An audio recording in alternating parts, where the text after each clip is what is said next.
Hello students, जय श्री कृष्णा। आज ही हमारा लेक्चर नंबर 3 है, 3D बेस। लेक्चर 1 एंड 2 में हमने डिस्कस किया about direction cosine and direction ratios and equation of line in vector form and Cartesian form. आज के इस लेक्चर में हम डिस्कस करेंगे एंगल बिटवीन टू लाइन्स। देखिए, one line L1, other line L2, L1, L2। समझा इसे? अगर हम बात करें वेक्टर फॉर्म की, vector form actually vector form कैसे होती है? वेक्टर फॉर्म होती है R vector equal to A vector plus lambda of B vector.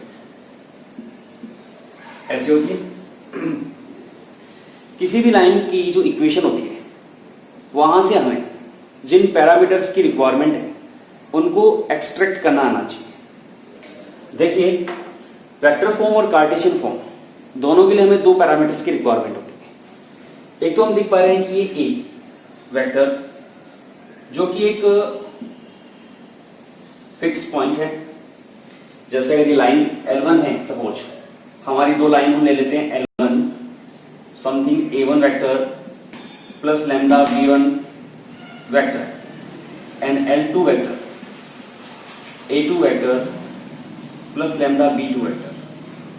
तो लाइन L1 जो है वो इस फिक्स पॉइंट A1 से पास हो रही है। ये पॉइंट है जिसका पोजीशन वेक्टर A1 है। ठीक है, पॉइंट A मान लेते हैं जिसका पोजीशन वेक्टर A1 है प्लस लैम्डा B1। ये जो B है एक्चुअली ये जो है पोजीशन को डिनोट कर रहा है, पोजीशन कहां से लाइन पास होती है। जबकि ये जो B वेक्टर है ये इसकी डायरेक्शन को रिप्रेजेंट कर रहा है। डायरेक्शन, जिस तरह से वेक्टर के अंदर डायरेक्शन को रिप्रेजेंट करने के लिए I, J और K थे, उसी तरह हम देख पा रहे थे कि क्लास 11th के अंदर किसी लाइन 2D की बात कर रहे हैं, 2D में किसी लाइन की डायरेक्शन के लिए स्लोप m हुआ करता था। उसी तरीके से यहाँ पर 3D के अंदर किसी भी लाइन की, किसी भी प्लेन के लिए उसकी डायरेक्शन को रिप्रेजेंट करने के लिए डायरेक्शन कोसाइन और डायरेक्शन रेशियोज होते हैं। तो ये जो लाइन है हमारी, कौन सी लाइन? L1। इस L1 की डायरेक्शन को कौन रिप्रेजेंट कर रहा है? B vector, B1 vector. तो इसकी जो डायरेक्शन है इसको रिप्रेजेंट कर रहा है B1 वेक्टर, राइट। सिमिलरली अगर हम L2 की बात करें, L2 लाइन एक फिक्स पॉइंट से पास हो रही है and that point is A2 vector. Means उस पॉइंट का जो पोजीशन वेक्टर है वो A2 वेक्टर है। जबकि इस लाइन का जो डायरेक्शन है, इस लाइन का जो डायरेक्शन है उसको रिप्रेजेंट कर रहा है B2 वेक्टर। तो यहां से हमें एक्सट्रैक्ट करना आना चाहिए। अगर हमें वेक्टर फॉर्म दे रखी है तो हमें पता चलना चाहिए कि जो वेरिएबल लैम्डा म्यू जो भी है, यहां पे इनको सेपरेट कर लेते हैं, दोनों को अलग अलग रखते हैं जी। Lambda B1 mu B2। तो लैम्डा के साथ या म्यू के साथ जो वेक्टर है वो डायरेक्शन को रिप्रेजेंट करता है, जबकि जो सेपरेट वेक्टर है वो उस पॉइंट को रिप्रेजेंट करेगा जहां से लाइन पास हो रही है। अब यहां पर इनके बीच का अगर मुझे एंगल थीटा निकालना है, थीटा, तो ये थीटा का किस पे डिपेंड करेगा? ये थीटा डिपेंड करेगा वेक्टर B1 और वेक्टर B2 पे। बिकॉज जो डायरेक्शन को जो रिप्रेजेंट कर रहे हैं वेक्टर, वो वेक्टर B1 वेक्टर और B2 वेक्टर है। समझ पा रहे हो? तो दो वेक्टर अगर हमें दे रखे हो और उनके बीच का अगर हमें एंगल फाइंड करना हो तो ये हमने वेक्टर में समझा है। क्या समझा है? cos theta is equal to B1 vector dot B2 vector divide B1 vector का मैग्नीट्यूड B2 वेक्टर का magnitude. cos theta equal to B1 B2, B1 डॉट B2 upon mod B1 mod B2। ये हमने समझा है, ठीक है। तो ये होता है आपकी cos थीटा और यहां से थीटा की वैल्यू हम निकाल लेंगे, ठीक है। एक और फॉर्म है, कौन सी फॉर्म है?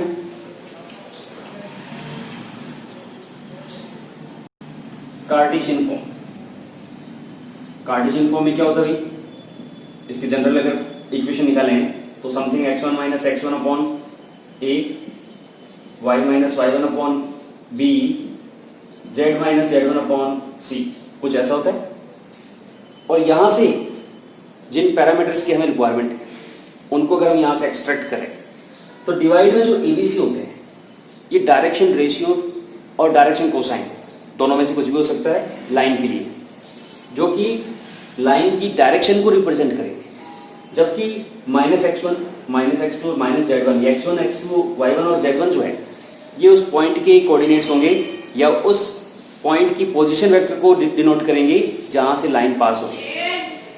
यहां पर एक बात और ध्यान रखिए, वो क्या इंपॉर्टेंट बात है कि जब हम ये एबीसी निकाल रहे हैं या फिर x1 y1 z1 निकाल रहे हैं, उस केस में जो हमारा इक्वेशन है वो जनरल जो आइडियल फॉर्म है उसमें होना चाहिए। आइडियल फॉर्म मीन्स वहां पर x y और z, x y z के जो कोफिशिएंट है वो 1 होना चाहिए। अगर x y z की कोफिशिएंट 1 नहीं है तो पहले हम उन्हें 1 बनाएंगे, उसके बाद जो हमारे एबीसी x1 y1 z1 आएंगे उनको हम यूज करेंगे। तो सपोज करते हैं कि दो लाइन है हमारी L1 इज व्हाट, L1 ये लीजिए L1 लिख रहा हूं मैं, x minus x1 upon a1 equal to y minus y1 upon b1 and equal to z minus z1 upon c1। Other line L2 x minus x2 upon a2 y minus y2 upon b2 z minus z2 upon c2। Means इस पर दो ऐसी line है, ये दो line है जिनके बीच का एंगल थीटा में फाइंड करना है। Line L1 line L2। Line L1 जो है ये पॉइंट से पास हो रही है और उस पॉइंट के कोऑर्डिनेट्स है x1 y1 z1, x1 y1 z1, और इसकी जो डायरेक्शन है, इसकी डायरेक्शन को जो रिप्रेजेंट कर रहे हैं उसके डायरेक्शन रेशियोज क्या है, a1 b1 c1। ठीक है, किसी भी लाइन की डायरेक्शन को कौन रिप्रेजेंट करता है, डायरेक्शन रेशियो और डायरेक्शन कोसाइन। तो इसकी डायरेक्शन को रिप्रेजेंट करने वाले डायरेक्शन रेशियोज है a1 b1 c1। L2 line की बात करते हैं तो ये L2 लाइन जिस पॉइंट से पास हो रही है उसकी कोऑर्डिनेट है x2 y2 z2, और इसकी डायरेक्शन को जो रिप्रेजेंट कर रहे हैं डायरेक्शन रेशियोज वो है a2 b2 c2। तो फिर से अगर हम इनके बीच का एंगल निकालना चाहें तो ये एंगल किस पे डिपेंड करेगा, डायरेक्शन रेशियोज पे।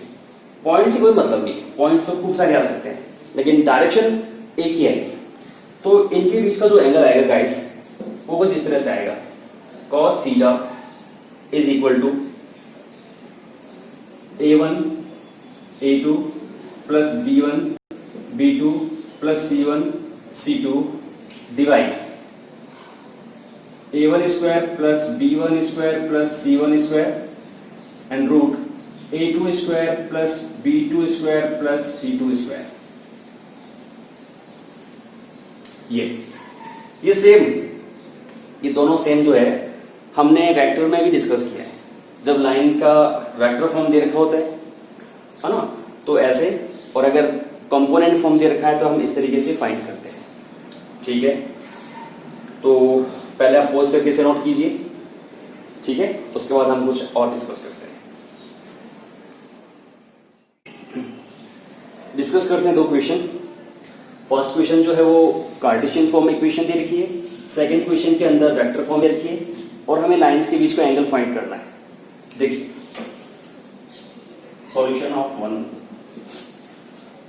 L1 जो है गिवन है गाइस, वो गिवन है इस तरीके से 5 minus x divide 3 equal to y plus 3 divide minus 4 equal z minus 7 upon 0। ठीक है, और L2 गिवन है x upon 1 minus y upon 2 z minus 6 upon 2। यहां से b1 वेक्टर और b2 वेक्टर जो डायरेक्शन को रिप्रेजेंट करते हैं उनको लेने से पहले ये देखना ज़रूरी है कि लाइंस जो है अपनी आइडियल फॉर्म में है या नहीं, यानी एक्स वाई और जेड के जो कोफिशिएंट है वो 1 है या नहीं है। तो देखिए यहाँ पर इस एक्स का कोफिशिएंट -1 है, ठीक है, ये +1 है, ये +1 है, ठीक है, यानी इसको चेंज करना है। यहाँ पर 1 है, यहाँ -1 है, इसको चेंज करना है, ठीक है। तो देखिए यहाँ से जो हमारा लाइन 1 बन जाएगा, यहाँ -1 कॉमन लेंगे, -1, तो ये बनेगा x -5 डिवाइड -3 हो जाएगा, y +3 अपॉन -4, z -7/0। और यहाँ से L2 क्या रहेगा, x -0/1, x के साथ कुछ भी नहीं है तो +0 -0 कोई फर्क नहीं पड़ेगा, इक्वल यहाँ से माइनस कॉमन लेंगे तो y -1/-2, -1 है, इसको +1 बनाना है तो -1 से हमने ऊपर नीचे मल्टीप्लाई किया तो ये -2 बन गया, एंड इक्वल z -6/2। अब बताइए इस तरीके से ये हमारी लाइन 1 है, ये हमारी लाइन 2 है। अगर इसकी डायरेक्शन की बात करें, इसकी अगर हम डायरेक्शन की बात करें जिसको हम B1 वेक्टर कहेंगे गाइस, वो B1 वेक्टर क्या होगा बताइए, या फिर जो इसके डायरेक्शन रेशियोज होंगे, डायरेक्शन रेशियोज किसके, लाइन L1 के, तो हम लिख सकते हैं क्या, direction ratios of the line L1, तो वो क्या रहेंगे, डायरेक्शन रेशियो बताइए L1 लाइन के, -3, -4, 0, -3, -4 and 0, and direction ratios of the line L2 वो क्या रहेंगे, 1, -2 and 2। और अगर दो लाइन की डायरेक्शन रेशियोज हमें पता है तो उनके बीच का एंगल निकालना आसान है। देयरफॉर अगर ये थीटा है तो cos थीटा इक्वल टू क्या हो जाएगा, A1 A2 क्या होता है, ये लिख दीजिए पहले, cos थीटा होता है A1 A2 plus B1 B2 plus C1 C2 and divide A1 square plus B1 square plus C1 square A2 square plus B2 square plus C2 square. तो ये कितना हो जाएगा, A1 A2 -3 × 1 -4 × -2 0 × 2 डिवाइड -3 का square plus -4 का square plus 0 का square 1 square -2 square 2 square. cos theta equal to -3 plus 8 plus 0 divide √4 square 16, 3 square 9, 25 का root लिख देते एक बार, 2 स्क्वायर 1 9 हो गया, तो ये बन गया गाइस 5/5 मल्टीप्लाई 3, ये कैंसिल हो जाएगा। तो यहाँ से जो थीटा आएगा वो आएगा cos इनवर्स ऑफ 1/3, ये आएगा cos थीटा इक्वल टू 1/3, तो थीटा की वैल्यू क्या आएगी, ये cos इनवर्स बन जाएगा। तो इनके बीच का जो एंगल है वो थीटा cos इनवर्स 1/3 है। सीखना ये आपको कि जब भी हम लाइन में से उसकी डायरेक्शन रेशियो या फिर पासिंग पॉइंट ले रहे हैं तो उसके लिए डायरेक्शन इक्वेशन का उसकी आइडियल फॉर्म में होना जरूरी है, यानी एक्स वाई और जेड के जो कोफिशिएंट है वो 1 होना जरूरी है, उसी केस में वो सही आएंगे। ठीक है, तो सिंपल था ये, पोज करके आप इसे नोट कर लीजिए।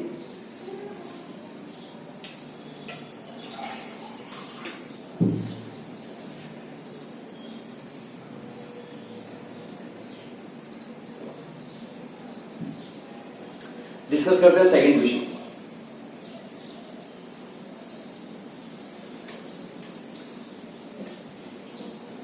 जैसे ही हमारी चैप्टर कंप्लीट हो जाएगा 3D, उसके बाद हम एक रिवीजन क्लास रखेंगे ऑफ रिवीजन क्लास के अंदर वेक्टर और 3D दोनों को कंबाइन कंप्लीट वापस हो चाहिए, और ये दोनों चैप्टर अगर कंप्लीट हो गए तो 14 मार्क्स फिक्स हो जाएंगे।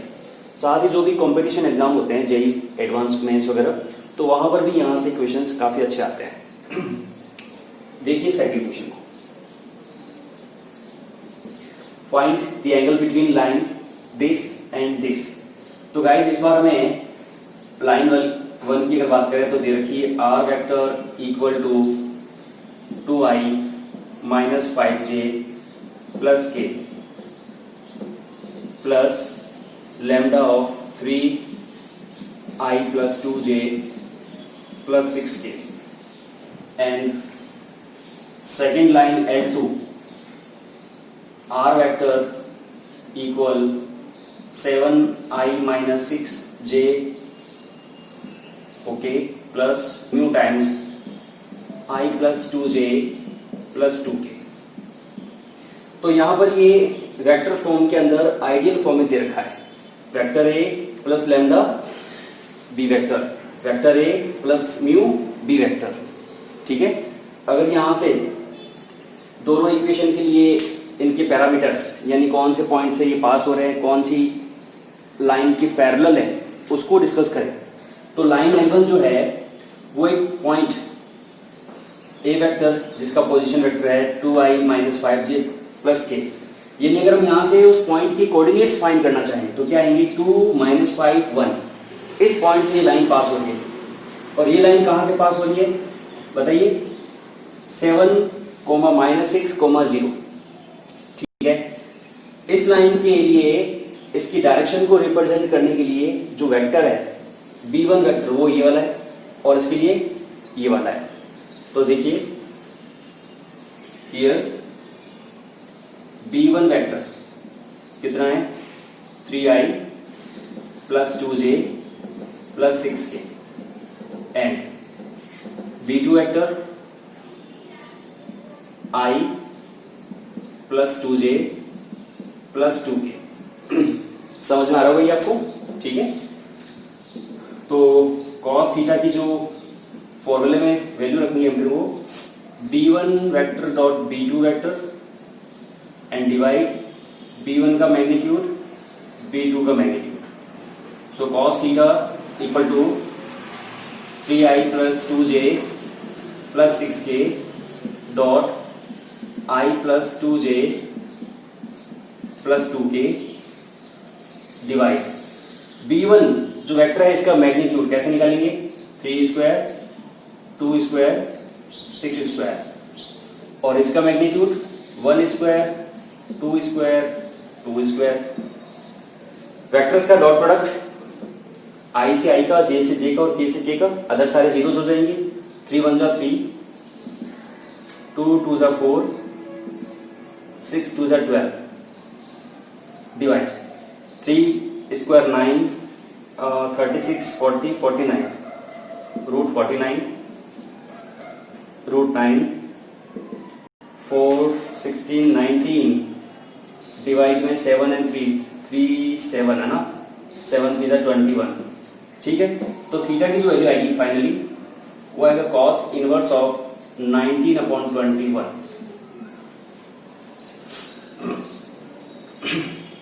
ये हमारी फाइनल आंसर आएगा ना, थीटा की value cos inverse of 19/21। Actually यहाँ पर एक ऐसी वैल्यू है जिसका cos हमें पता नहीं है। अगर मान लीजिए यहाँ पे कोई ऐसी वैल्यू आए जो हमारी टेबल की वैल्यू है, ठीक है, जैसे 1/2 आ जाए या फिर √3/2 आ जाए, 0 आ जाए, है ना, 1 आ जाए, तो ऐसी वैल्यू के लिए तो हमें पता है कि cos का एंगल कितना है, लेकिन 19/21 के लिए थीटा की क्या वैल्यू की हमें पता नहीं है, तो उस केस में आपको cos को cos इनवर्स बना देना है। ठीक है, तो ये हमारे दो क्वेश्चन थे जिसमें हमने ये सीखा कि कैसे कार्टेशियन और वेक्टर फॉर्म के अंदर लाइंस अगर गिवन है तो उनके बीच का एंगल कैसे फाइंड किया जाता है। पॉज करके इसे नोट कीजिए। क्वेश्चन नंबर 3, और इस क्वेश्चन को करने से पहले कुछ हम और डिस्कस कर लेते हैं। देखिए लाइंस होती है, ये वेक्टर में भी हम ऑलरेडी डिस्कस कर चुके हैं। When two lines are parallel to each other or perpendicular to each other, उस केस में उनके बीच का क्या कंडीशन रहता है वो हमने पहले डिस्कस किया है। देखिए लाइन की जो हम बात करें, लाइन L1, लाइन L2, अगर हम वेक्टर फॉर्म की बात करें तो ये हो जाएगा R vector equal to A1 vector plus lambda B1 vector and R vector equal to A2 vector plus mu B2 vector. तो यहाँ पर इन लाइंस की जो डायरेक्शन है उनको रिप्रेजेंट कर रहे हैं B1 वेक्टर और B2 वेक्टर। तो यहाँ से दो केस बनेंगे, when L1 parallel to L2 and L1 perpendicular to L2। जब लाइंस पैरेलल होगी तो हमें ये पता है, वेक्टर में हमने डिस्कस किया है, वेक्टर्स पैरेलल होते हैं, vector A parallel vector B, then we can write vector A equal to something lambda of B vector. ठीक है, तो वहां से जो हमें रिजल्ट मिलता है गाइस, वो रिजल्ट मिलता है, यहाँ B1 वेक्टर और B2 वेक्टर की बात करेंगे तो B1 वेक्टर जो है वो something lambda times of B2 vector होगा।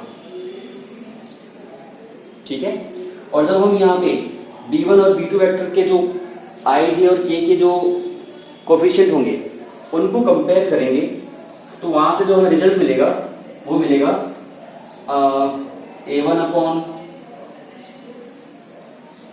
इसको वेक्टर फॉर्म में रहने दीजिए, कार्टेशियन फॉर्म में डिस्कस करते हैं। और जब लाइंस परपेंडिकुलर हो तो cos ऑफ थीटा कितना हो जाएगा, 0, cos ऑफ थीटा 0 होगा। तो यहां से क्या हो जाएगा, यहां से B1 vector dot B2 vector कितना आएगा, 0 आएगा। वेक्टर्स जब परपेंडिकुलर होंगे तो उनका डॉट प्रोडक्ट 0 आएगा।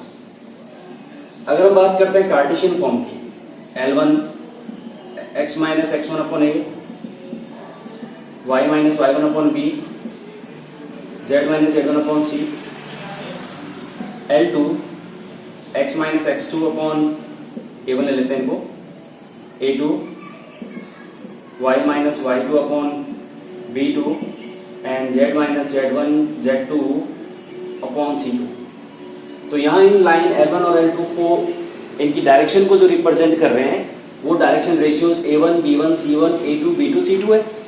तो यहाँ से when line L1 parallel line L2 होगा तो इसकी कंडीशन क्या होगी, A1 upon A2 B1 upon B2 equal C1 upon C2 equal to something lambda, ये केस होगा। And when line L1 perpendicular to line L2, उस केस में क्या होगा, उस केस के अंदर A1 A2 plus B1 B2 plus C1 C2 equal to 0 आएगा।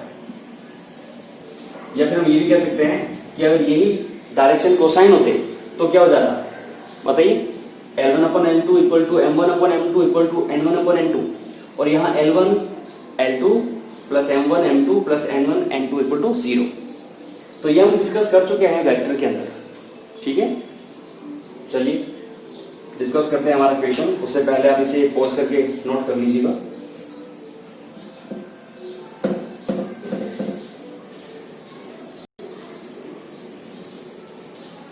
क्वेश्चन को रीड कीजिए।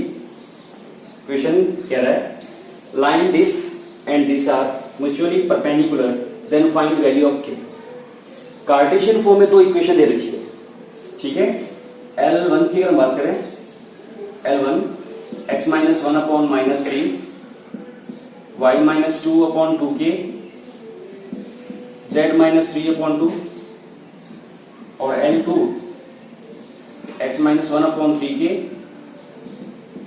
y minus 1 upon 1 z minus 6 upon minus 5। सबसे पहले ये देखिए कि दोनों लाइन आइडियल फॉर्म में है या नहीं है, यानी x y z की कोफिशिएंट +1 +1 +1 +1 +1 +1। ठीक है, आइडियल फॉर्म में उस केस के अंदर डायरेक्शन रेशियोज क्या हो जाएंगे, L1 की -3 2k एंड 2, L2 के डायरेक्शन रेशियोज 3k 1 एंड -5। तो here L1 is perpendicular to L2, perpendicular है, और परपेंडिकुलर है क्या होगा, A1 A2 plus B1 B2 plus C1 C2 equal to 0। तो यहां से A1 A2 B1 B2 C1 C2 equal to 0। Values put कीजिए, -3 3k 2k 1 2 -5 इक्वल टू 0, -के 9k प्लस के 2k -के 10 इक्वल टू 0। कितना हो गया? -के 7k -के 10 इक्वल टू 0, -के 7k इक्वल टू प्लस का 10। सो फाइनली k की वैल्यू हो जाएगी गाइस -के 10/7। ये हमारी k की वैल्यू हो जाएगी। ठीक है, तो इस तरह के क्वेश्चन भी आ सकते हैं। सेम क्वेश्चन आपको वेक्टर फॉर्म में भी दिया जा सकता है। ठीक है, कोई दिक्कत नहीं है उसमें, तो इसे पोज करके नोट कीजिए।